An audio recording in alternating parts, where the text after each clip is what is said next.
guys, welcome back again. I am Manvendra Yadav. Today's video we are going to learn how to solve comprehension passage. आज के video में हम लोग सीखेंगे कम से कम समय में कॉम्प्रिहेंशन पैसेज को कैसे सॉल्व करें।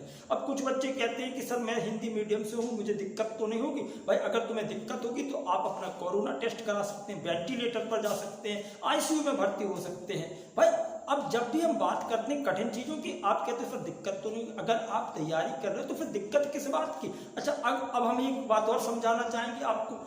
अगर आपका कंपैरिजन कर दिया जाए, मान लो आप दो भाई हैं और एक इंग्लिश मीडियम से पढ़ रहा एक हिंदी मीडियम से पढ़ रहा, तो आप क्या ये कहते सर ये हिंदी मीडियम से, पापा सारी चीजें इसी को दे दो, इसको बीबी सुंदर दिला दो। भाई तुम तो हिंदी मीडियम से, तुम्हें तो कोई भी चल जाएगी, तुम्हें कपड़े अच्छे चाहिए, जूते अच्छे चाहिए, बाइक अच्छी चाहिए, एवरीथिंग तुम्हें सब कुछ अच्छी चाहिए, लेकिन जैसे पढ़ने की बात आती है सर मैं तो हिंदी मीडियम से हूँ। ये कोई बात नहीं है भाई, आप तैयारी कर रहे करिए, सारी चीजें आपको आ जाएगी। और मैं बेहतरीन लेवल पर आपको चीजों को समझाने का प्रयास करता हूँ, कैसे कॉम्प्रिहेंशन को बहुत ही आसानी से और कम समय में कैसे हल करें। तो समझते हैं कितने मार्क्स का आता है ये हमारे एग्जाम में और किस तरीके से हम इसमें अच्छा परफॉर्मेंस कर सकते हैं। तो बात करते हैं कॉम्प्रिहेंशन पैसेज की। कॉम्प्रिहेंशन ये होता क्या है, एक तरीके से पैसेज ही है, कॉम्प्रिहेंशन पैसेज। अब सबसे पहले तो हम ये बात कर लेते कि एक प्री एग्जाम्स में जो एसएससी सीजीएल एग्जामिनेशन है उसके प्री में कितने मार्क्स का आता है और मेंस में कितने का आता है। अगर हम बात करते हैं प्री के जो प्रीलिम्स एग्जाम्स हैं उसमें आप इसको मिनिमम आपके मान लीजिए 10 मार्क्स का आता है।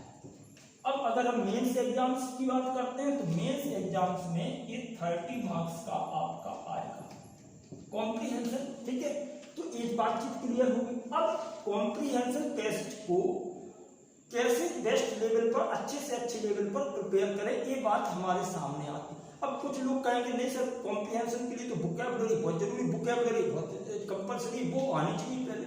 अरे भाई केवल वोकैबुलरी कंपलसरी नहीं है, कुछ और चीजें भी हैं वो भी हमें समझ लेंगे। जैसे हम बात करते हैं सबसे पहले तो हमें ग्रामर, एक ये बात भी आती है भाई ग्रामर भी आनी चाहिए, वोकैब भी आनी चाहिए।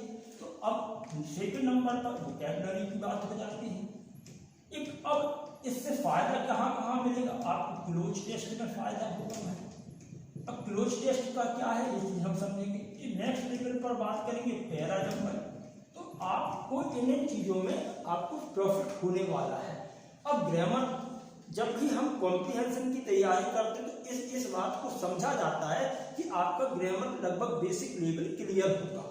अब रही बात वोकैबुलरी, तो वोकैबुलरी लर्न करने के लिए मैं आपको सबसे अच्छी ट्रिक बताता हूँ, मेरे हिसाब से तो यही है कि जो भी आप वोकैब को लर्न करना चाहते हैं आप उस वोकैब का सेंटेंस में यूज कर दीजिए, वाक्य में प्रयोग कर दीजिए, वोकैब बहुत बढ़िया तरीके से तैयार हो जाता है। हाँ वो बात अलग है, हम लोग आपको ट्रिक्स से कई तरीके से चीजों को सिखाने का काम करते हैं, रूट की तरह भी वोकैब को सिखाने का प्रयास करते हैं, लेकिन सबसे बेस्ट यही फंडा है कि आप उस वोकैब को सेंटेंस में प्रयोग करो, वाक्य में प्रयोग करो। अब बात करेंगे भाई क्लोज टेस्ट की। तो क्लोज टेस्ट क्या है, आपने देखा हो आपके एग्जाम में क्या होता है, इस तरीके से चीजें दी जाती है।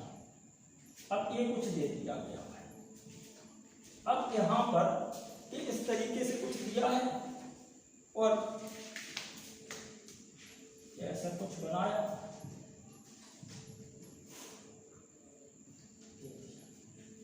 और इस तरीके से इस पे 1 2 3 4 5 कुछ ऐसा दिया।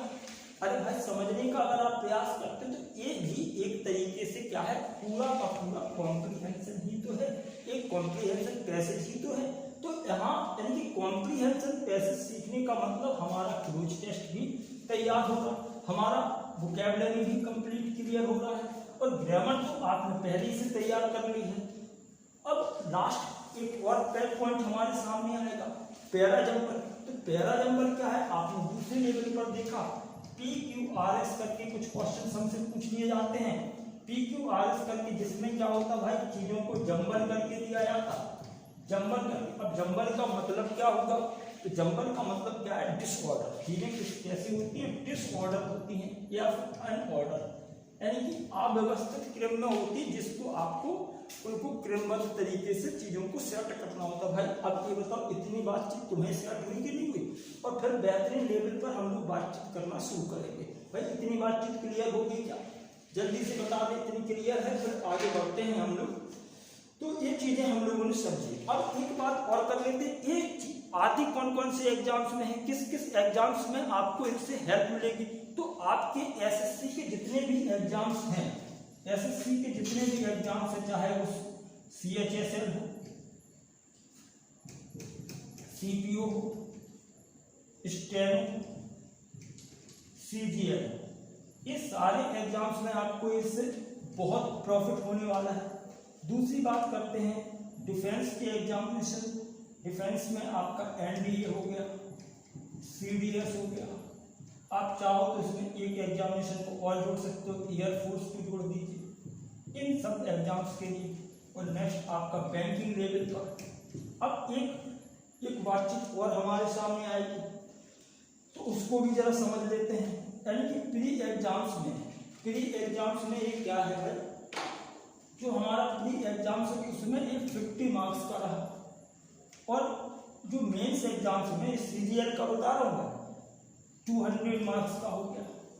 अब ये तो हो गया किसके लिए? प्री के लिए।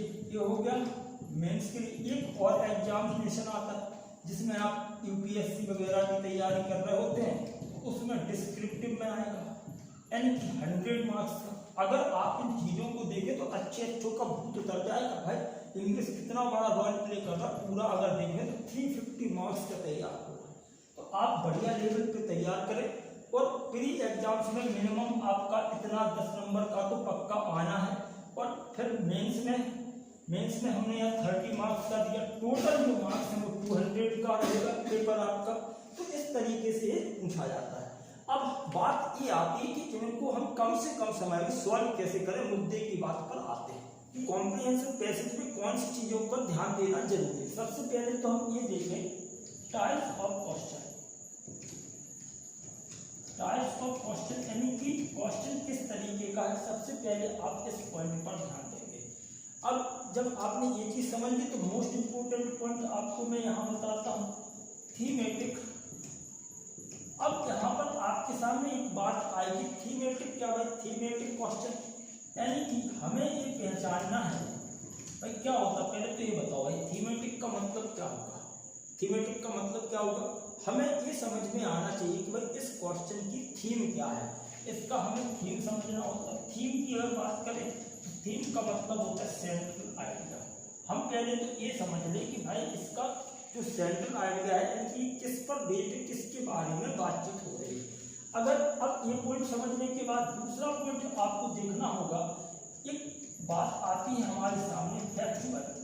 अब फैक्चुअल क्वेश्चंस की बात करते हुए फैक्चुअल क्या होता है, तो फैक्चुअल का मतलब आप अगर देखें तो फैक्ट यानी कि ऐसा क्वेश्चन जिसमें कोई एग्जाम्पल दिया हो या फिर कोई डेटा या फिर कोई फैक्ट दिया हो।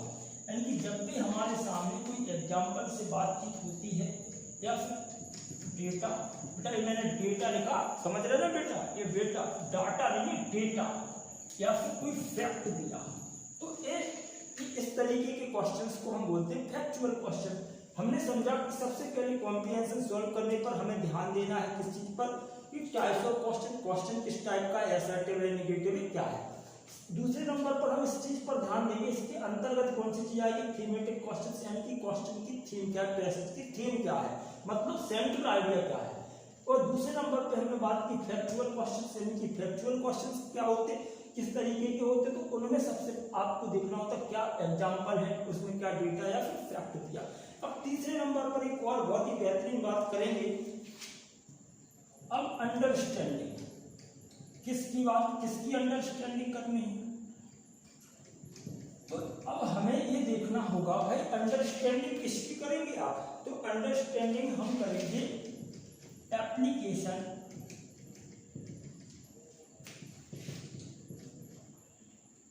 Based questions. अब हमारे सामने एक बात आई, यानी कि हमें सबसे पहले थीम को समझना है, दूसरे नंबर पर फैक्चुअल बातों को देखना है, तीसरे नंबर पर अंडरस्टैंडिंग किस चीज की, एप्लीकेशन बेस्ड क्वेश्चंस की। जिसमें होता क्या है, इसमें भी आपको 3 चीजें दी रहती है, या तो फिर कोई वर्ड दिया होगा, या फिर कोई फ्रेज दिया होगा, या फिर कोई इडियम्स वगैरह दिया होता है, और इसको अंडरलाइन करके देगा और उसका आपसे मीनिंग पूछ लिया जाएगा। तो ये आपका किस पर आ गया, यानी कि जब हम अंडरस्टैंडिंग एप्लीकेशन बेस्ड क्वेश्चंस की बात करेंगे तो इसमें 3 तरीके की चीजें हमारे सामने होंगी, वर्ड, फ्रेज या इडियम्स, और उसको अंडरलाइन करके उसका वो मीनिंग पूछता है। अब ये 3 बातें समझ ली। अब इसके अंतर्गत कुछ और बातें आएंगी, बस इतने पॉइंट्स पर आप ध्यान दीजिए और आप बेहतरीन तरीके से चीजों को कर सकते। अच्छा, अब कुछ बच्चे तो ऐसे जब भी पैसेज को देखते हो और क्वेश्चन को देखते हैं तो कभी पैसेज पढ़ते नहीं, सीधा क्वेश्चंस को पढ़ लेते हैं और उसमें देखेंगे अच्छा ये 2 वर्ड, अरे ये मिल गए, पप्पा मिल गया, हो गया हमारा तो बिल्कुल सही हो गया। भाई ऐसे थोड़ी करना, ऐसे नहीं करना भाई, और बड़े मस्त मजा लेते रहते भाई। तो इस तरीके से चीजों को हम नहीं करेंगे। अगर आप ऐसे करोगे तो भाई दिक्कत होने वाली है। अब यहाँ पर और समझते हैं, अंडरस्टैंडिंग एप्लीकेशन बेस्ड क्वेश्चंस में हमें कौन कौन सी चीजें देखने को मिलेंगी। ठीक है, यहाँ पर ये समझते हैं कौन कौन सी चीजें हमें देखने को मिलेगी। तो एक तो बात हमने आपको पहले ही बता दी कि आप इसमें क्या देखने मिलेगा, या तो कोई वर्ड, फ्रेज, इडियम्स होगा जिसको अंडरलाइन करके उसका मीनिंग पूछेगा। दूसरे नंबर पर हमें वहां पर क्या चीज देखने को मिल सकती है, टाइटल। अब टाइटल सजेशन क्या होता है भाई। अब अगर हम बात करते हैं टाइटल सजेशन की, तो टाइटल सजेशन में हम एक चीज पर और ध्यान दे सकते हैं भाई। सीधी बात है कि जो भी आपको पैसेज दिया है उस गिवन पैसेज का आपसे टाइटल पूछा जा सकता है। तो आपका जो भी टाइटल बनता है ये टाइटल बेस्ड किस पर होना चाहिए, ये बात ध्यान रखना। ये जो है बेस्ड ऑन थीम पर बेस्ड होना चाहिए। जो भी आप टाइटल बताएंगे वो बेस्ड थीम पर हो। ये नहीं कि पता चले थीम से कोई लेना देना नहीं, आपको तो देखा और ठोक दिया, तो इस तरीके से नहीं करना है। तो हमने यहाँ पर ये चीज को समझा। अब हमें एक और पॉइंट इसका मेंशन कर लेते हैं भाई। एक और बातचीत आप लोगों के सामने रखते हैं, उसको और भी अच्छे से समझ लेते हैं। अब ये बातचीत क्लियर हो जाए तो आप फिर देख सकते हैं क्या आइडेंटिफिकेशन, किस चीज की आइडेंटिफिकेशन करोगे भाई, किस चीज की आइडेंटिफिकेशन। तो आइडेंटिफिकेशन का मतलब क्या होगा, जो भी आइडेंटिफिकेशन इसमें जो होगी बातचीत में पार्ट्स ऑफ स्पीच से होगी। पार्ट्स ऑफ स्पीच होगा। पार्ट्स ऑफ स्पीच क्या होता है, मैंने शुरुआत की वीडियोज में आपको थोड़ा बताया था, बाकी डिटेल में आपको फिर कभी बता देंगे। तो आइडेंटिफिकेशन में हमें पार्ट्स ऑफ स्पीच की से रिलेटेड जो भी क्वेश्चंस होंगे उसकी हम आइडेंटिफिकेशन यानी कि पहचान करेंगे। तो चलो भाई, इसके बाद एक और बातचीत को समझ लेते हैं, बहुत ही मजेदार बात है, figures of speech. Figures of speech क्या होती है। तो भाई अगर हम फिगर्स ऑफ स्पीच की बात करते हैं तो फिगर्स ऑफ स्पीच आपके मन में ख्याल आ रहा होगा सर फिगर्स ऑफ स्पीच नहीं पढ़ी, तो आप मेरा वीडियो देख सकते हैं फिगर्स ऑफ स्पीच का। अभी मैं थोड़ा सा आपको फिगर्स ऑफ स्पीच के बारे में बता देता। आपने नाम सुना होगा अलंकार, जिसमें इस तरीके से नाम आपने सुने होंगे, सिमिली, मेटाफर, एलिट्रेशन, पन, ये सारी चीजें क्या है भाई, अलंकार होते हैं। अब अलंकार आप जानते हो और आप लोगों से अच्छे से कोई अलंकार प्रयोग कर ही नहीं सकता। मान लो कोई छोटा बच्चा है, बाहर गया घूमने के लिए और वहां से कुछ सीख के आया, घर पे आया, पापा ने डांट दिया, पापा से बोला ए तेरी, तो अब पापा को समझ में आया, पापा ने 2-3 झप्पड़ लगा दिए उसमें, तो उसको समझ में आया कि ये अलंकार घर पे प्रयोग नहीं किया जा सकता, ये बाहर के लिए है। तो ये भी एक तरीके के अलंकार होते। आपने सुना लव इज ब्लाइंड, प्रेम अंधा होता है। कौन सी भाई इसमें कौन सी फिगर्स ऑफ स्पीच है, अंधा यार, प्रेम थोड़ी अंधा होता, अंधा तो व्यक्ति होता, पर्सोनिफिकेशन है। ये चीजें हम फिगर्स ऑफ स्पीच में समझेंगे। अभी हम बातचीत करते हैं यहाँ पर, तो हमने इन चीजों को देखा जो हमें कॉम्प्रिहेंशन पैसेज में हेल्प करेगी। लास्ट बात को मैं और बताना चाहूंगा, ट्रांसफॉर्मेशन या फिर बोलो आप ट्रांसफॉर्मेशन नहीं कहना चाहते तो आप कह सकते हो कन्वर्जन, जिसमें किससे रिलेटेड चीजें आपसे पूछी जाती हैं, जिसमें आपसे वॉइस एंड नरेशन से संबंधित क्वेश्चंस पूछ लिए जाते हैं। तो तो ये मात्र आपको क्या है, कितना आसान है भाई। सबसे पहले हमें क्या देखना, टाइप्स ऑफ क्वेश्चन देखना। टाइप्स ऑफ क्वेश्चन में हम देखेंगे थीमेटिक क्वेश्चन, यानी कि उस पैसेज में उस क्वेश्चन की थीम क्या है। फैक्चुअल क्वेश्चंस में एग्जांपल डेटा या जो फैक्ट दिया उसको समझ लेंगे। अंडरस्टैंडिंग एप्लीकेशन बेस्ड जो क्वेश्चंस है उसमें वर्ड, फ्रेज, इडियम, सेंटेंस कुछ भी दिया होगा उसको अंडरलाइन करके वो पूछ लेगा। और दूसरे नंबर पर टाइटल सजेशन। टाइटल सजेशन क्या होता है भाई, गिवन पैसेज का जो टाइटल है वो बताना होता है, लेकिन ध्यान रखें भैया बेस्ड ऑन थीम, थीम पर आधारित होना चाहिए। आइडेंटिफिकेशन में पार्ट्स ऑफ स्पीच से संबंधित कोई क्वेश्चन पूछा जाएगा।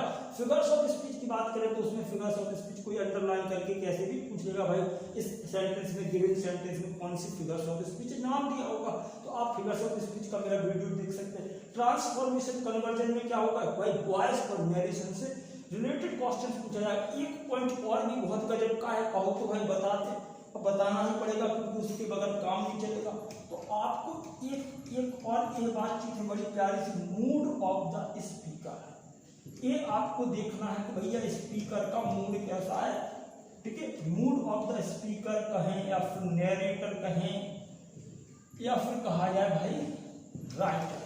तो आपको बस ये 4 पॉइंट्स पर ध्यान देना है और इसके बीच में कुछ और पॉइंट्स आ गए, इन चीजों पर ध्यान दें और बेहतरीन ढंग से आप कॉम्प्रीहेंशन पैसेज को सॉल्व कर सकते हैं।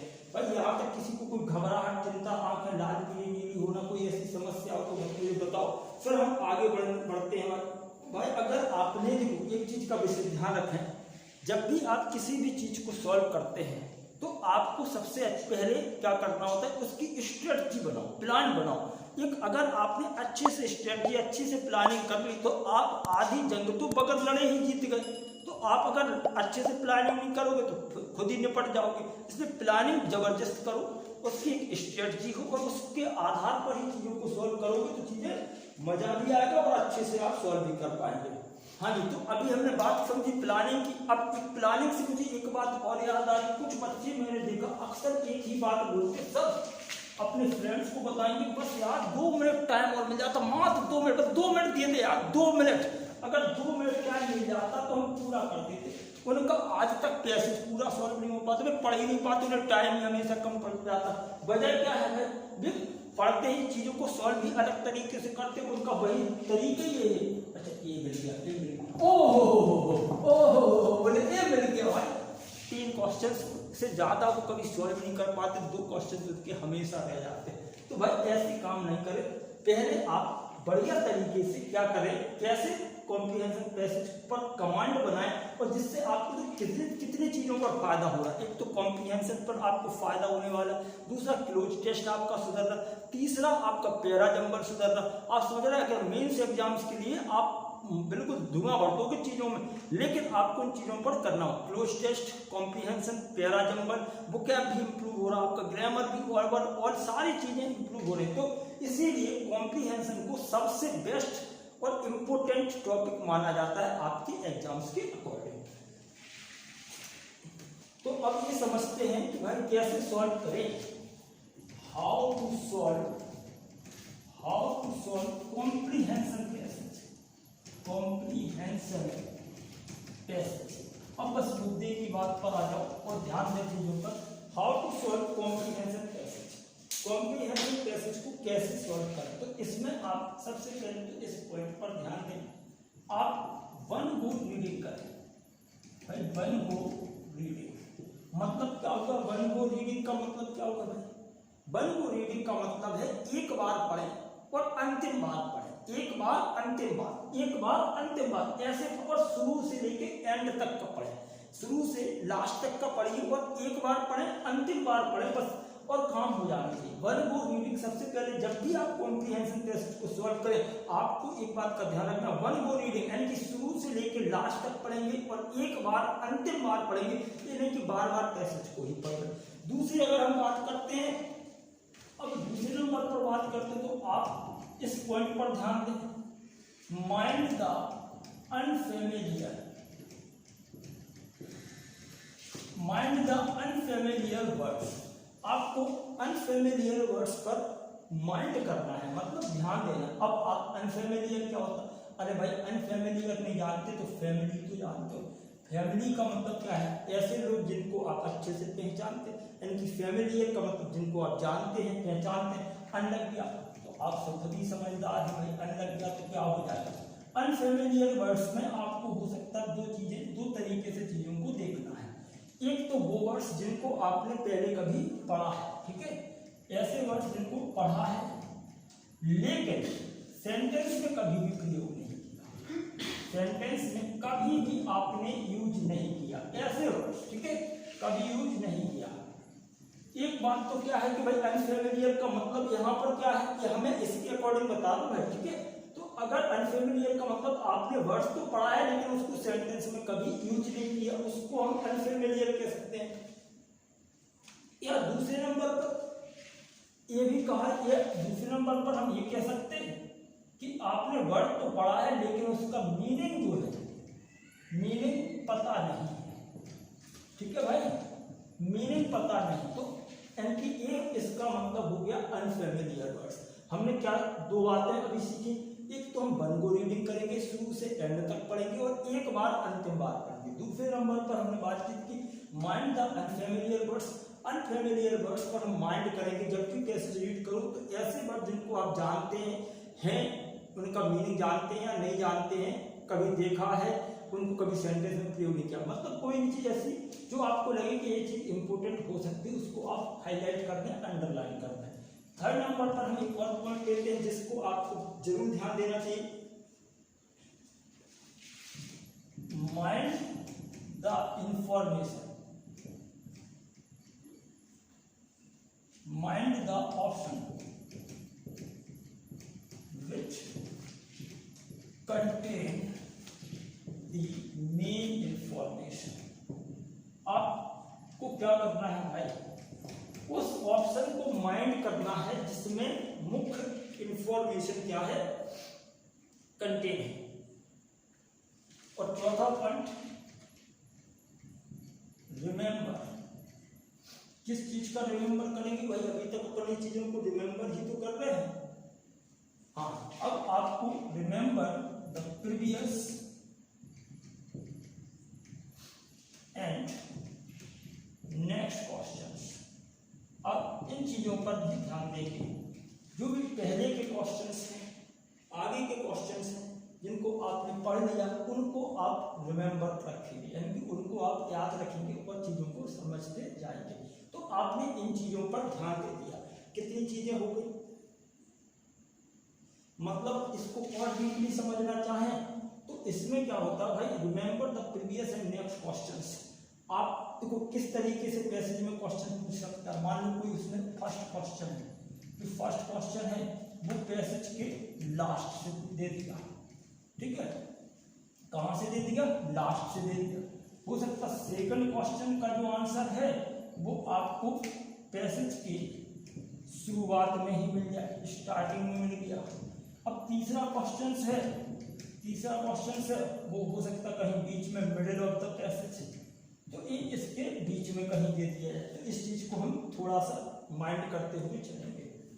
अब बात बहुत ही बेहतरीन पॉइंट कर लेते हैं, एक बहुत ही शानदार पॉइंट आप लोगों के सामने आया भाई, इंटोनेशन।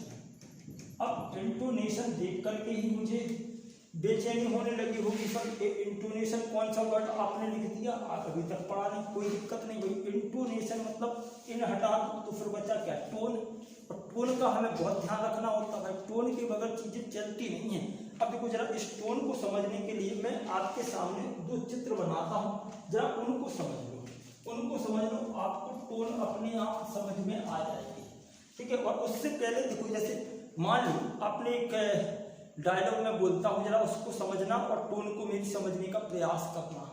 अगर कोई बंदा कहे एक कात्या, सात मारूंगा, एक साथ मारूंगा, मजा नहीं आया, आप कहोगे सर मजा ही नहीं आ रहा। और मैं अगर ऐसे बोलूं, एक कात्या, सातों को साथ मारूंगा, एक साथ मारूंगा, तो आपको समझ में आया, टोन में डिफरेंस आया। अभी मजा नहीं आया, एक और अच्छा एग्जाम्पल देख लेते। मान लो ये कोई बंदा है, अच्छे से भाई देखिए समझ में आ जाएगा सारी बात है। ये कोई बंदा है और ये इसके जो है बड़े प्यारे प्यारे हाथ हैं, आप हाथों को जरूर देख लें। और ये यहाँ पर ये हाथ रस्सी से बंधे होते हैं और यहाँ पर कोई बंदी है, यहाँ पर कोई बंदी है, ठीक है। इसके अवधि ये होता है, ये देखो भाई यहाँ पर भी कोई बंदी, ठीक है। पूरा सिस्टम बन ज़्यादा टाइम भी ले रहा है। और यहाँ पर एक वो खड़ा है, कुछ भाई याद आ रहा है इस डायग्राम को देखकर, कुछ चीजें याद आ रही हैं। हाँ, यहाँ पर ये खड़ा है। अब इसको थोड़ी सी दाढ़ी मूंछ लगा देते हैं, ठीक है। और ये थोड़े से अब देखो यहाँ पर ये बंदा खड़ा है। अब ये बंदा कह रहा है, क्या कह रहा है, ठीक ठाक बन गई ड्राइंग। हाँ, अब ये बंदा कह रहा है, देखो यहाँ पर ये बंदा खड़ा है, यहाँ पर ये कोई बंदी खड़ी है और एक इस तरीके से अंदाज में खड़ा हुआ, इस तरीके से खड़ा है और कह रहा, अरे ए बसंती, बसंती जरा नाच गाना हमको भी दिखा दो। और बसंती कहती नहीं नहीं मैं नहीं नाचूंगी। और सामने जो बंदा खड़ा है वो चिल्लाता है, तभी उसी वक्त चिल्लाता है, बसंती इन कुत्तों के सामने मत नाचना। भाई तुम लोगों से नहीं कह रहा हूँ भाई, आप लोग तो बहुत ही शरीफ इंसान हैं। तो आप समझ रहे, अगर हम इसी चीज को इंटोनेशन के साथ में कहते हैं, माँ कसम छोड़ूंगा नहीं तुझे, आप समझो ना। तो इंटोनेशन का मतलब क्या है, राइज एंड फॉल, यानी कि आपकी जो टोन है उसमें बातचीत में राइज एंड फॉल आता है तो ऐसा लगता है कि सामने वाला व्यक्ति किसी को कुछ चीज पढ़ करके सुना रहा है। यानी कि इंटोनेशन से हमें एक बात समझ में आई, किस क्या, rise and fall, rise and fall, यानी कि आपकी आवाज में, आपकी बातचीत में उतार चढ़ाव जरा आना चाहिए। तो ये चीजें हमें ध्यान रखनी है। How to solve comprehension test marks, हमने आपके सामने 4-5 पॉइंट्स लिखे हैं। सबसे पहले वन गो रीडिंग, चीजों को एक बार अंतिम बार पढ़ें और शुरू से एंड तक पढ़ें। दूसरे नंबर पर mind the unfamiliar words, unfamiliar words को माइंड करते चलें। ऐसा भी हो सकता है कि इसमें कोई आपका पढ़ा हुआ शब्द आ सकता है तो उसे, लेकिन उसे आपने सेंटेंस में कभी यूज नहीं किया या फिर इसका आप मीनिंग ही पता ना हो, उसे unfamiliar. Mind the option which contains the main information, आप उन क्वेश्चंस को क्या करेंगे, माइंड करेंगे जिसमें मेन इंफॉर्मेशन कंटेन हो। फोर्थ पॉइंट में हमने बात की कि remember the previous and next questions को ध्यान रखेंगे। देख सकते हैं उसमें या तो कोई फर्स्ट क्वेश्चन है कहीं पैसेज का, उस फर्स्ट क्वेश्चन का आंसर या तो पैसेज के लास्ट में होगा, सेकंड का स्टार्टिंग में हो सकता है, थर्ड का मिडिल वगैरह में। इंटोनेशन यानी आपके जो भी स्पीकर है, नैरेटर है, उसकी बातचीत में कब राइज एंड फॉल आ रहा, इन चीजों को हमें ध्यान रखते हुए चीजों को आगे बढ़ाते हैं। अब मैं आपके सामने एक पैसेज लिखता हूं और उसमें हम लोग क्वेश्चंस को सॉल्व करना सीखेंगे। चलो समझते हैं भाई क्या किस तरीके से सॉल्व करेंगे। और एक बात का ध्यान रखें, वन गो रीडिंग, इस पर जरूर ध्यान दें। फिर मैंने आपको बताया था अनफेमिलियर वर्ड्स और बहुत सारी चीजें, इंटोनेशन वगैरह। तो वन गो रीडिंग एक बार अंतिम बार पढ़ेंगे शुरू से एंड तक। जॉगिंग और running at an easy pace. Jogging running क्या है भाई, एक इजी पेस है। पेस का मतलब क्या होता है, यही तो अनफेमिलियर वर्ड्स है भाई।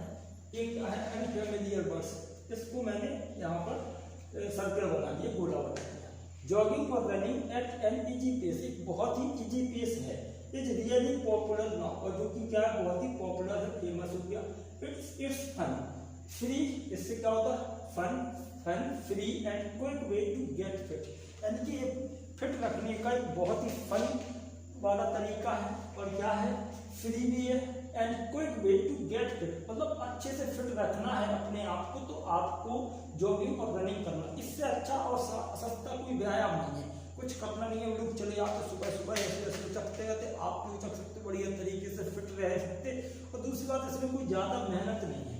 आगे बढ़ते, it is very good for suppleness, ये वर्ड आपको बहुत अच्छा वर्ड दिया, सपलनेस को हमने यहाँ अंडरलाइन कर दिया।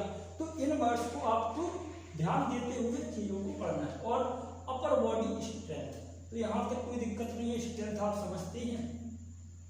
अब ये मत करो भाई, कुछ बच्चे क्या करते, एक एक वर्ड को ट्रांसलेट करते, पैसेज का पूरा हिंदी में मीनिंग समझने का प्रयास करेंगे तो भाई दिक्कत हो जाएगी। हिंदी में आप, ये थोड़ी जरूरी है कि जब भी हम इंग्लिश को पढ़ें तो उसमें हर जगह हिंदी के परचम लहराए जाए। भाई इंग्लिश को इंग्लिश की तरह समझिए, कोई दिक्कत की बात ही नहीं है। अब अगर हम ट्रांसलेट करने में लग गए तो फिर दिक्कत हो जाएगी। There is some risk of overuse injury to feet, क्या हो सकता है, कभी कभी जो जॉगिंग है वो रिस्की में एंकल्स, ये यहाँ फीट, नीज, एंकल्स, ये सारे वर्ड्स आप समझते हैं, पैर में, घुटने में, ये सारी चीजें, एंड हिप्स में। But if you don't overdo it, लेकिन अगर आप इसे ज्यादा नहीं करते, at first and running of soft surface, तो आप इसे क्या कर सकते हैं, सॉफ्ट सरफेस पर रनिंग कर सकते हैं, लाइक ग्रास हो गया। When you can you shouldn't have serious problem, तो आपको कोई सीरियस प्रॉब्लम नहीं होगी अगर आप ग्रास पर करेंगे, तो आपको ज्यादा कोई दिक्कत नहीं होने वाली। इफ यू हैव आर्थराइटिस, एक अच्छा सा वर्ड आया, आर्थराइटिस क्या होता है, कोई गठिया से संबंधित कोई चीज होगी। इन योर लेग्स, आपके पैरों में आर्थराइटिस हो सकता है भाई, अगर आप सीरियस ढंग से नहीं करेंगे, हिप्स और बैक में प्रॉब्लम हो सकती है। इफ यू आर ओवरवेट, और अगर आपको ध्यान रखना है, इनको तो भाई इनका तो बात ही अलग होती है। जब ये चलते हैं ना, जॉगिंग करते हैं, तो जब जॉगिंग करते हैं, इनका ये जो आगे का मटेरियल है, कितने गजब तरीके से हिलता है, ये लगता भाई। तो ओवरवेट, ट्राई, ओवरवेट वाले लोग क्या कर सकते हैं, ट्राई कर सकते हैं साइकिलिंग और स्विमिंग इंस्टेड। इसकी जगह पर ये लोग, यानी कि जॉगिंग की जगह पर ये लोग क्या कर सकते हैं, साइकिलिंग और स्विमिंग को ट्राई कर सकते हैं। The only expense is good pair और रनिंग शूज, इसमें कोई ज्यादा खर्चा नहीं होता है, आप बस जूते हो आपके पास और आराम से आप दौड़े। Avoid busy roads, busy roads पर आप अवॉइड करें भाई, बिजी रोड्स पर जॉगिंग ठीक नहीं रहेगी। And jogging at night if possible, यदि पॉसिबल हो तो नाइट में जॉगिंग करें, ये बहुत अच्छा रहेगा। और इसके लिए कोई बहुत ही हमें महंगे कपड़ों की जरूरत नहीं है, जो क्या लिखा, वेयर लाइट कलर्ड क्लॉथ, हल्के रंग के कपड़े पहने, सो, और ज्यादा महंगे की कोई जरूरत नहीं है, जो आप घर पर पहनते उन्हीं से चल जाएगा। So as not to feel uneasy, और आप इससे अनईजी फील नहीं करेंगे, यानी कि अगर आप वेयर लाइट कलर कपड़े पहनते हैं तो फिर आप uneasy. And cyclist reflective chest belt, तो आपने ये पैसेज को पढ़ लिया। अब हम आते हैं क्वेश्चंस पर। पहला क्वेश्चन हमारे सामने दिया, jogging is a popular exercise because it, jogging एक पॉपुलर एक्सरसाइज है। देखते हैं ऑप्शंस को। मेक्स द बॉडी स्ट्रॉन्ग, क्या इससे, इस तरीके की तो हमारे हिसाब से कोई इसमें बातचीत हुई नहीं है कि आप देखो चारों ऑप्शंस को पढ़िए भाई, ये नहीं कि पहले ही टिक कर दिया।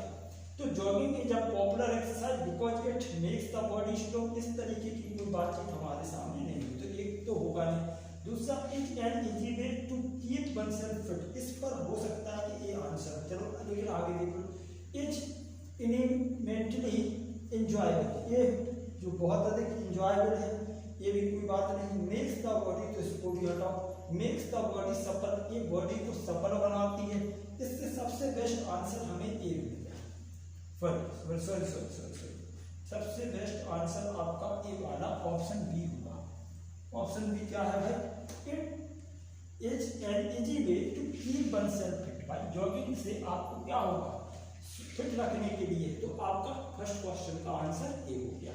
अब हम नेक्स्ट क्वेश्चन नंबर 2 देखते हैं। समटाइम्स जॉगिंग बिकम रिस्की, कभी कभी जॉगिंग क्या हो सकती है, रिस्की हो सकती है। कब, the person is suffering from arthritis, ऐसी तो कोई बातचीत नहीं हुई कि भाई अर्थराइटिस से पर्सन पीड़ित हो जाए। It is done speedily, speedily भी कोई बातचीत नहीं है। इट इज ओवरडन, तो इसके बारे में हम पढ़ चुके हैं कि भाई अगर ये हम ओवर करते हैं तो ये रिस्की हो सकती है, खतरनाक हो सकती है। There is some risky over use, यानी कि इसका अगर हमने ओवर यूज किया तो बस आपको आगे पढ़ने की अब कोई जरूरत नहीं है। आपका ये ऑप्शन हो गया, इसको हटा देते हैं। तो क्वेश्चन नंबर 2 भी आसानी से आपने कर लिया। थर्ड देखते हैं क्या कहता है, jogging is not advise for people, jogging की एडवाइस उन लोगों को नहीं दी जाती है हु आर ओवरवेट, जिनका वेट अधिक है। तो ये आंसर तो मुझे बिल्कुल ठीक लग रहा है, इसको देख लेते हैं।